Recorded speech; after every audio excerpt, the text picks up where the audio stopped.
Donald Trump goes back to his populist approach, and that is the subject of this evening's Talking Points memo. In a speech last night outside of Milwaukee, the candidate spoke forcefully about the problems facing America. Trying to broaden his appeal, Mr. Trump directed some of his remarks at African Americans. I'm asking for the vote of every African American citizen struggling in our country today who wants a different and much better future. It's time for our society to address some honest and very, very difficult truths. The Democratic Party has failed and betrayed the African American community. Mr. Trump pointing to the median household income for blacks falling during President Obama's tenure. Black home ownership also fallen. And the black poverty rate has risen slightly.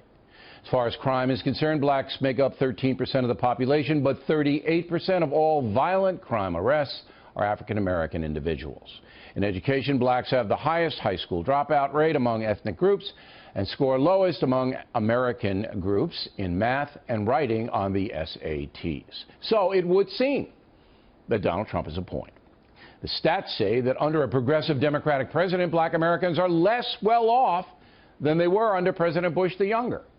Now, it would be hard to believe that black Americans would rally behind Donald Trump because he has been successfully demonized in many African American precincts. Also, Trump's style doesn't seem to appeal to minority voters in general. I don't think there's any question about that. But on the issues, it is clear that liberal policies have not really helped the African American community lately. However, Talking Points believes that change is not in the air, that blacks and other minorities will go big for Hillary Clinton despite the current State of the Union. Will anything change that? No. And that's the memo. Now for the top story, why do African Americans remain so loyal to the Democratic Party? Joining us from Miami, criminal defense attorney Andel Brown. Here in New York City, Reverend Jacques DeGraaf. So the stats are in stone, but Republicans still have a very hard time convincing African Americans to even give them a look. Why is that? Well, if you look at the Trump campaign, on the first day of his campaign, he went and insulted a significant portion of the population, and it's been downhill ever since. How did he do that again? When he talked about Mexican rapists and others, that was the first day of his campaign. It's a year later into his campaign, and now he's talking to black folks. So you folks. think African Americans were offended by a remark based upon smugglers, people smugglers, that some Mexicans who cross the border illegally are rapists and drug dealers? Do you think African Americans were I think African Americans observed the tone of the campaign and said that this is not a campaign that is in any way trying to embrace or include me.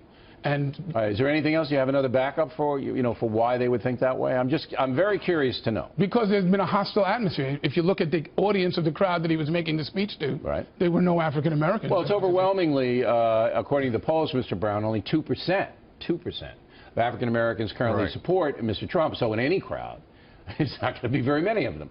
Although we have certainly had Trump supporters of color on here. But I don't understand why, and let's take Trump out of the equation just for the moment, because Romney didn't do well, and McCain didn't do well in the African American single digits. They both did better than him, though. Yes, but not by a lot. Single digits for both. Single digits, yes, so indeed. why isn't the African American community saying, look, you know what? We had a black president, didn't really help us very much. Democratic Party hasn't really helped us very much. Maybe we go supply-side economics and look for a guy who's going to stimulate the economy. That perhaps would be better. Why don't they do that? Well, you also have to look at what Trump has said and done himself, not necessarily, as you would put it, being demonized, where in November of 2015, Trump retweeted a very highly inaccurate, casting African Americans in a bad light tweet that basically said black people killed 81% of white people. I mean, that was just totally inaccurate. Okay, you even addressed it on your show, Bill. Let me just, yes, and I said that Mr. Trump was foolish to, quote, retweet a fallacious stat.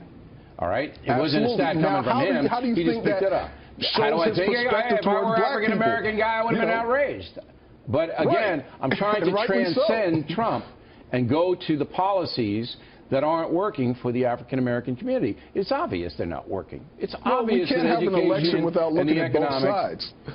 Well, they're not. The African Americans aren't looking at both sides. They've written Trump off. I think that's pretty clear. Because Trump and the Republican Party, it's not just Trump, as you're indicating. Right. The House of Representatives blocked everything that the president has been trying to do for 8 years. Give me an example. The Affordable Care Act. Well, it passed. It passed in spite of them, and it passed with compromises on a state-by-state level. But you know what's happening now, right, Reverend?